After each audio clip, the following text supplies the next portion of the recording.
Good morning. There are two readings today. The first one is from Paul's letter to the Corinthians, chapter 1, verses 18 to 25. I'll have to have a few minutes to find it.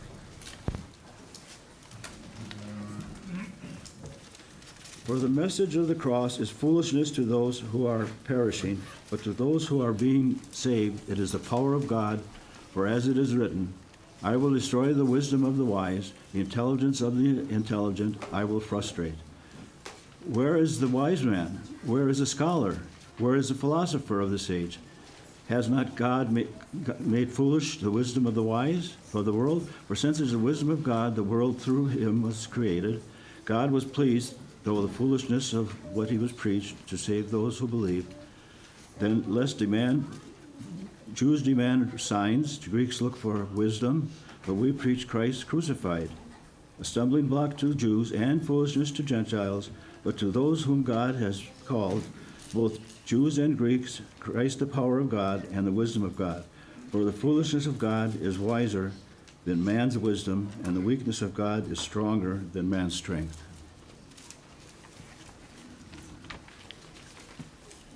The second reading is from the Gospel of Luke, chapter 5, verses 1 through 11.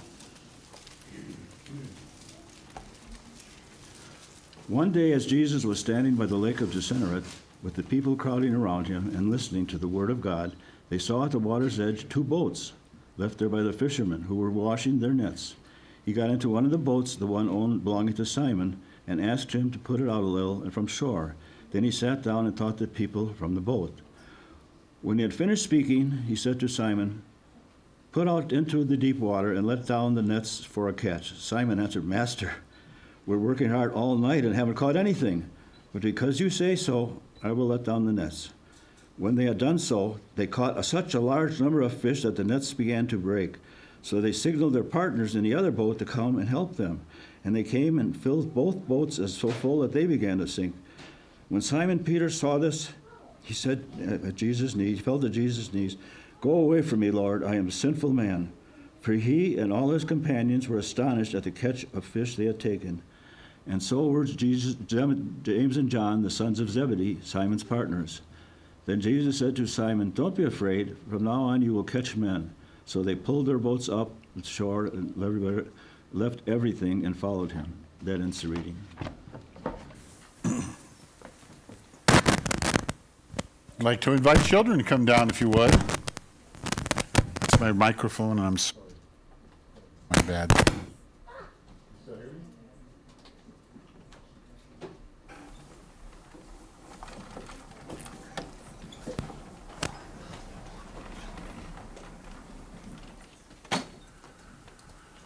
Good, Martin, squeeze. You gotta make room. Make room. We got some marks for kids. Squeeze together.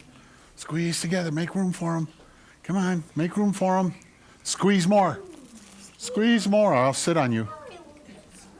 I'm coming to sit on somebody who's not squeezing. I'll squeeze you right down. Make room. Make room. There you go, honey. Sit right there. Right here. Invite him right between you two. There we go. And if you slide over, she can get one cheek there. All right, never mind.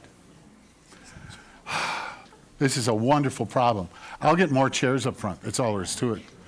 Keep going out there, all the mothers and fathers. Yes. Well, today we're going to have a special presentation. And why don't you bring him in? Here you go. Thank you, honey. Help him to know where to go. Make room for him. Right there, hon.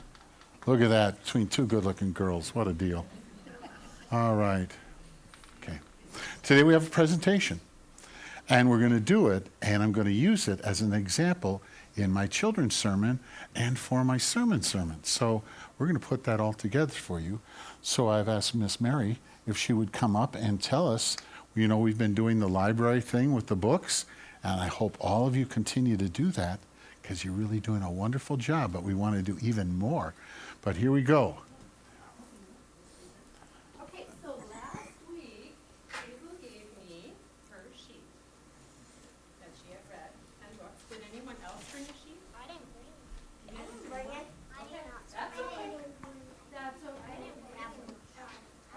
Well, she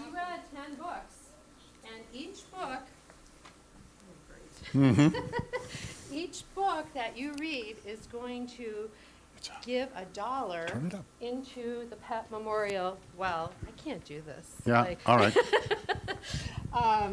So that people in Africa can have water in the compound where Donna and Warren pet work, right? So we are raising money by reading. So, Hazel, do you want to come up and we got 3, 4, 5, 6, 7, 8, 9, 10 of these stones. Come here. And Mr. Gary made this nice little display for us. And I want you to stand up on the chair. And you see here, there's that. You can take your stones and you need to drop them in there. 1 drop of water, 2 drops of water, 3, 4, 5, 6, 7. Did I count right? 8. I think you put 2 in at once. Yeah, and I I didn't did. see it. Okay, there's 10. We have 10 stones for 10 books read, which is $10. That's going to go to the well. So we're going. Oh, and come back. We have an extra little thing for every 10 books. You get to go with your mama and daddy and get a free ice cream. Thank you, Culvers. So, just a little incentive. So we have read, that we know of, 10. Okay? I read one this month. That is great. Wonderful. So I hope this encourages everybody to read your books, fill out your sheets, bring them in, and then we can continue watching the stones or the water or the money rise or however you want to say it. And adults, you can do this too. We don't have a sheet. Well, they are on the table back by the library. You can, see me after church and I'll make sure you get one, okay? 10 books. Huh? I read 10. You read 10 books already? That is great. So that's what we have. So what we want to do is take all these stones and get them in here, okay? Oh, I know, it's a lot. There's 450. You can do it. Can you drop them all in my mouth? Oh, you got to earn them. I can put them in my mouth. So I'm going to tell you a true story. There was an 11-year-old girl who lived at the time of Abraham Lincoln. And she liked Abraham Lincoln, and he was the president of the United States. True story. And she wrote him a letter telling her how much she loved him and appreciated him and some other nice things that she wrote to him. And one of the things she put in her letter is, "Dear President Lincoln, I think you would look much better if you let your beard grow out." Now, have you ever seen a picture of Abraham Lincoln? He's got a full beard, doesn't he? Do you know who convinced him to grow his beard like that? An 11-year-old girl. All right? One of the things I wanted to show you, one of our kids got 10 stones in there already. Now, do you know that when you put those stones in, you never know who is really going to benefit? Because you took the time to read the books, raise the money, put them in, to send them over to Africa for the fresh water that we want to give the people over there. Somebody's life may be saved. Or one little kid might be able to drink clean water on a day rather than polluted or dirty water. And it's all because you guys read the books, all because you guys help raise the money that we need to help dig the well over in Africa. And so I want you to understand something very important. Even if you're only 11, the President of the United States might listen to you. And I think we all would say he looked a lot better with a full beard. Okay? I want you also to know that God watches the littlest thing you do. And you take the time to read a book so you can get a stone, so you can put that in there, so you can participate and contribute to the place over in Africa where they're going to be digging that well so little kids like you over there can drink clean water. How would you like it if I had a glass of, and I filled it up with dirty, muddy, polluted, germ-filled water, and I handed it to you and I told you to drink? You'd say, I don't want to drink that stuff. Do you know what's sad for them?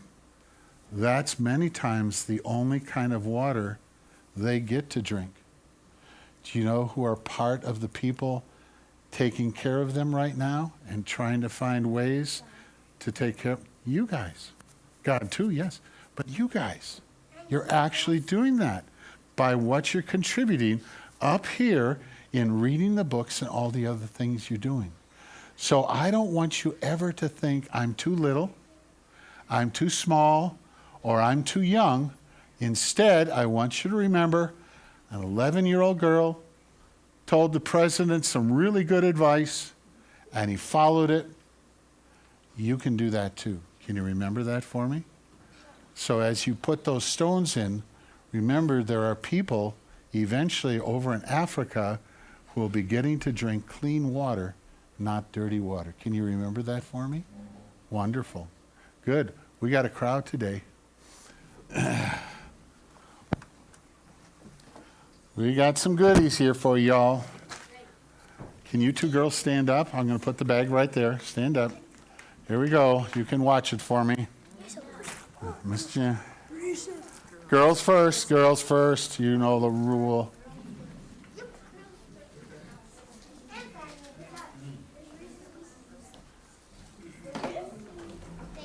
You're welcome, honey. You're welcome. Give me 5.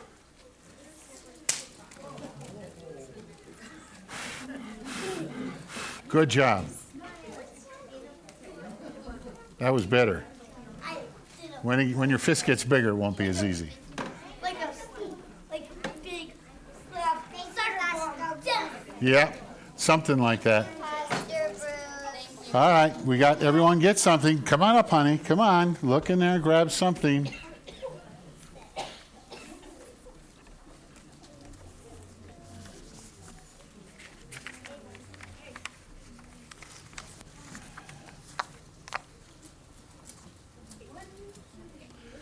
was doing a Bible study with a group of pastors and a church musician or two. And they were talking about how the Lord called them into the ministry. One guy said, I was at Valparaiso, dropped out the last semester. Just didn't want to finish. Didn't know what I was going to do with my life. Till he went to a church service, pastor was talking, and the Lord said, I want you to become a pastor. Went back home and told mom and dad, I'm going to the seminary. Said, okay.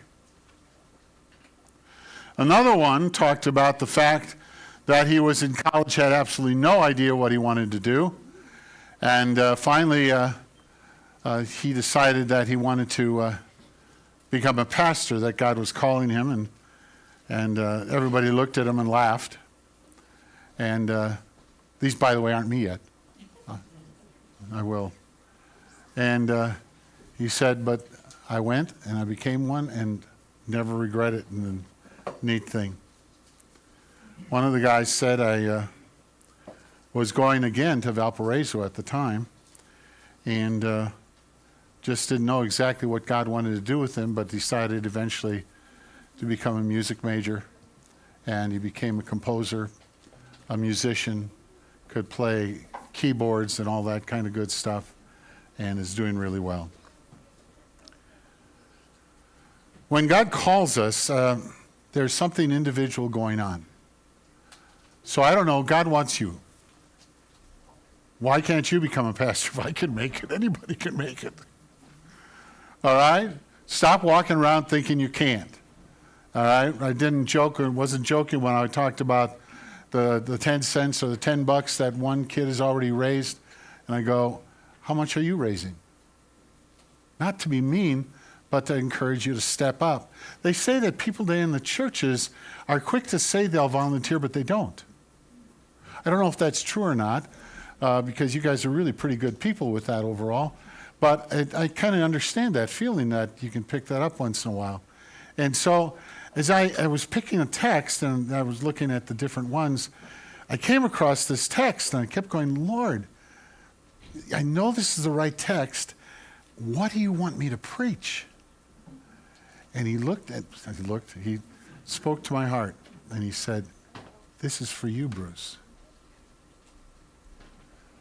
And it's not that you're not going to hear it, but I want you to understand that as we go through this text, there was something God was doing in my heart. Because sometimes I can preach a text and make it sound like, those people out there better shape up. Or, you all better do such and such a thing. But in terms of what is going on, was the reminder God was whispering to me about how much of this sermon and this text God's been speaking into my heart, and I hope he speaks into your heart, obviously in a similar way. And the first thing it says, the message of the cross is foolishness to those who are perishing, but to us who are being saved, it's the power of God. I had to learn that. Have you learned it? The message of the cross, and that includes the cross. Why is Jesus there? Because I'm a miserable sinner. Why is Jesus there? Because he had to pay for all of my sins. Why is Jesus there? Because otherwise I would go straight to hell. Why is Jesus there? Because that was the requirement of all the things to pay for my salvation. And also to be aware that God rescued me from the next point, which goes on in this verse. I will destroy the wisdom of the wise, and the intelligence of the intelligent I will frustrate. Do you know how many times God has had to frustrate me and destroy my so-called wisdom? Do you have any concept of the number of roles I have played as teacher, as father, as husband, and all the other things I've done in my life where I thought I knew, where I had it figured out, where I thought I was correct? And it was one thing to do that to children, to wife, to individuals, to members of a congregation. It was something radically different to start doing it to God, because you can do that to God. And when you get to be a pastor, you can even make it sound holy, because you can find a verse to quote or point out some individual sin. Well, you don't understand God. His sin is so much worse than mine because he does this and this and this. Therefore, I have the right to judge him. Therefore, I have the right to condemn him. And I read this verse and I go, I, God, will destroy the wisdom of the wise. Bruce, I'm going to break it down. One of the advantages of managing to live for a while is that if you're at all smart, you learn from more and more and more mistakes. You understand? When you're young, you just don't get to make that many mistakes. And a lot of the mistakes you make are just the silly mistakes, like, oh, I didn't know that was poison ivy. Mistake to be in it. Oh, I didn't know that dog would bite me. Mistake to do that to the dog. Mistake to ride down the wrong, and all the other things. The mistakes are there, but you learn kind of to go down different roads or different paths, or learn how to treat dogs differently, or whatever the case might be. But then you hit an age where the mistakes stick and cut differently and hurt at a different level and impact your life. I was there and I shouldn't have been there, and such a thing happened to me. I was there doing this, should not have been doing that, and ended up having this situation in my life. And the police were called in, and my parents found out, and people were really hurt. Not just little hurts like a scrape or a cut or anything, but the kind of hurt that gouges your heart. The kind of hurt that affects how you look at yourself in a mirror. The kind of heart that you understand you can not only receive that kind of hurt, but you can also give it. And you realize that your words have a different kind of power. They say if you tell a woman or a girl when she's young or at certain ages that she's ugly, she'll remember that all her life. God rebuke that in you if you're one of those people. Just God rebuke it. I don't even know if it's true. It's one of those psychological junk things you get on the internet out of nowhere. So if it's on there, it's got to be true, right? But I was dead serious. The Lord rebuke it. But did you ever think of how callous you can be? You can do it with a look. Oh, gee. You ever looked at somebody up and down and rolled your eyes and went, right? You can do that with their words. You can do that with your looks. And then the trouble is we don't always realize until it's almost too late how painful and powerful some of those things can be. I watch movies and read stories and listen to accounts and have counseled directly kids who have been bullied because of a certain thing they have or a limitation they have or a characteristic they have. Something that one day they will grow out of and be absolutely wonderful, gorgeous, talented, and 100 other things. But in that moment, they're really, really hurting because some 13-year-old boy said something nasty that he never should have verbalized to begin with, and he's just an idiot. And he's not even smart enough to know what an idiot he is. And so my girls, or my guys, my children, had to deal with some of that stuff. I had to be careful and watch for that. And here's the hard part. Sometimes as a dad or a person, you don't even have the smarts sometimes not to say it to your kid. This is the little one. He was an accident. Right? You're the one that gave me the most trouble. And nothing's changed. All right? We verbalize that stuff. And like all of us, my mouth can run ahead of my brain. And sometimes my brain puts so many bad things in my mouth, it shouldn't be saying any of them. And in the middle of that, here's God looking at this saying, I'm going to destroy the wisdom of the wise. You think you're so smart. You think you have your act together. I will show you you don't.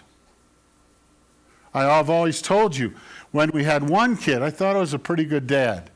2 pushed me right to the limit. By the time I hit 3, I was, oh my goodness, I know nothing. But it took 3 for me finally to admit that out loud. And you understand, here's God looking at you. Do you really think you're the smartest grandma in the church? Do you really believe that you're the perfect mother or the perfect father? Or that your words or your criticisms or your discipline won't have an impact? I told you I got some great whippings from my dad. And he had a belt that thick. It hung right next to the kitchen sink. And I told you the truth. I never got a whooping I didn't deserve. But Dad was good at them. Dad was good at them. But you begin to understand God's point. Just because this was this way or that was that, God's trying to give you, what are you going to do, Bruce? How are you going to handle being a grandpa? What are you going to do? How are you going to respond? How are you going to talk to your granddaughter? How are you going to respond to this person or that person?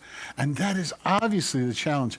And all the time, God keeps whispering to me the very words, I'm going to destroy the wisdom you think you're so smart about, Bruce. And I am going to frustrate your intelligence. Why? So that you get your focus right, Bruce. It's so easy to think, hey, you know, I got a couple of letters behind my name. In the church once in a while, we got pastors who think if you get the right letters behind your name, then you're a good pastor. And I go, who cares about your letters? I know God doesn't sit up there going, well, let me see. Did you get your master's degree in that subject yet? And nobody cares about it after you're hired. Once you're there, nobody ever asks again as long as you do the job well. And you begin to go, how do we get caught up in so much of this junk that we consider worldly wisdom? And then, yeah, you hear me blame the world? My stupid wisdom. How did I get suckered into that? To think it's okay to this or okay to do that, or some of the different things. Look what he does in verse 20. Where's the wise man? Bruce, let's see what you got to offer. Remember, I'm applying this first to myself. I want you to apply it to yourself. But I'm going to apply it to myself. Tell me, oh great scholar, reader of books, and studier of subjects, with degree numbers and letters behind your name. Come on up. And let's hear your philosophy of life and how you would be handling life and circumstances differently than I would be. Come on, bring it on, Bruce. And I go, God, why do you do this? And the answer is because I love you. The answer is because I'm so dumb, I can look at a sin in my face in the mirror and walk away from the mirror and forget the wretchedness on my own face. Bet you're capable of that too. So God says, bring it on. Show me your best stuff. Why? Because I want to give you something different. I want you to be a different grandma, mother, father, son, daughter, best friend, classmate, or whatever you are than you've ever been before. I got stuff I want to pour into your life. Goes on to the next one. For since in the wisdom of God, the world, Bruce, through his wisdom, never knew God. How much have you read in the Word? And you always go, I never knew that about God. I like it when people go, Jesus is just so mushy and loving. He just loves everybody. I go, you're not reading the same Bible I read. I read, where he turned the tables over in the temple. I read where he called people, you vipers, you snakes, you brood, you wicked people. Why? Because he loved them. Real love has to do that. Like I said, I never got a spanking I didn't deserve. And the ones I got were meant to remind me, you don't talk to your mom that way. You don't behave that way. You don't mess with your sister or take somebody else's property. Or 102 other lessons I had to learn. Sometimes it was just the rattling of the belt. Do you need this? No. And you understand that moment too. Oh, but now the wisdom of the world is so much, offering all of us so much more.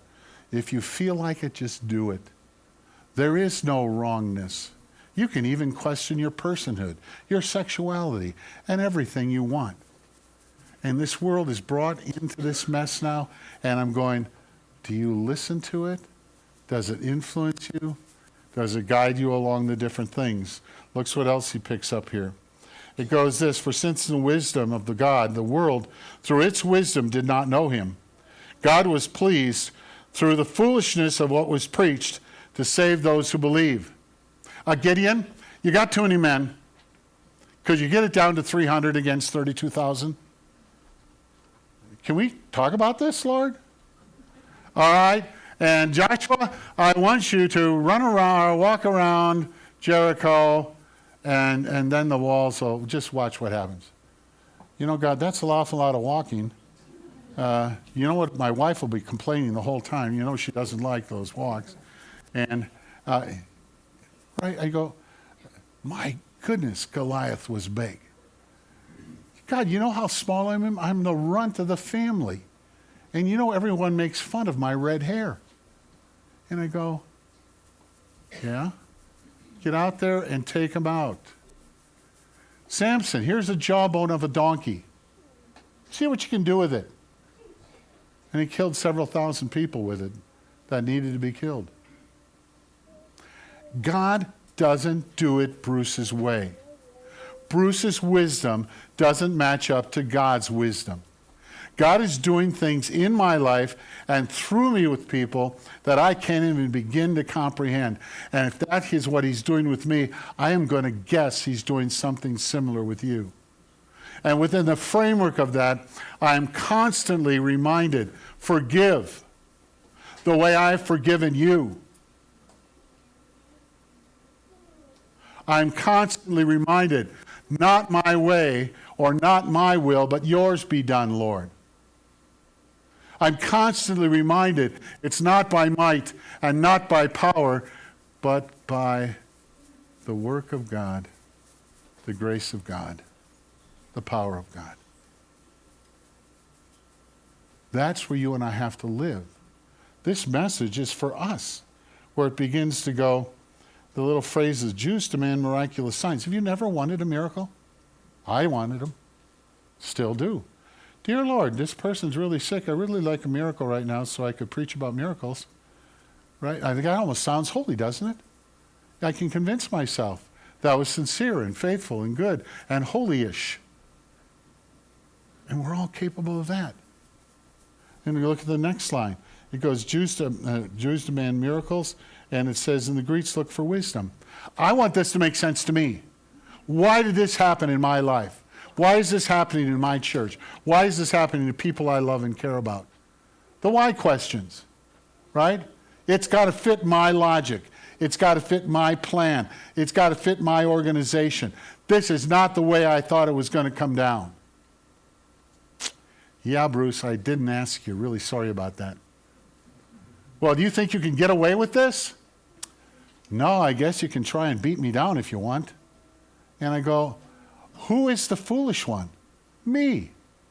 God whispers to me and he says, how did it work out for David? How did it work out for Joshua? And he goes through the list and I go, shut my mouth, Lord. Shut my mouth. Because otherwise we slide into this attitude that he's confronting right now. And it's Jews and Gentiles. And I got both of those spirits in my life. And I go on to the next one. And for those whom God has called, both Jews and Greeks, Christ, the power of God and the wisdom of God. I got nothing if I don't have Christ.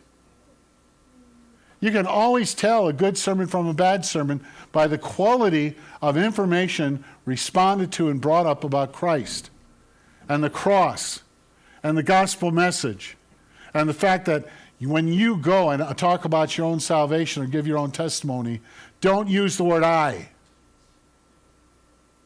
Use the word Jesus saved a wretch like me.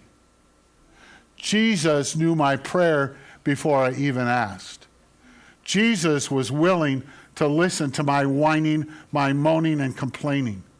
You understand? When you understand, then you begin to understand the text. This is not God getting angry or Paul being angry with the Corinthians. He's trying to help them. How do I live out my life? And he finishes these thoughts out and he finishes off there and says, Christ is the power and the wisdom of God. And when I get closer to Christ, it's like I begin to see people and circumstances differently. When I get close to Christ, or Christ, better yet, is grabbing hold more of me, he is doing and showing me things I couldn't see, I couldn't hear, I couldn't understand. And I can walk differently. And whether it comes from an 11-year-old girl that says, grow out your beard, or whether it's something spiritual and far more significant that comes from a donkey, the truth is still the truth. The wisdom is still being spoken.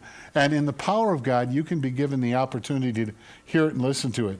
Finally, the foolishness of God is wiser than Bruce's wisdom. And the weakness of God is stronger than Bruce's strength. But Lord, I prayed for those people to get well, and they didn't. Yep. Can I ask why? Yes. Are you going to tell me on this side of the grave? No. Why me, Lord? What have I ever done to deserve even one of the kindnesses you've shown me?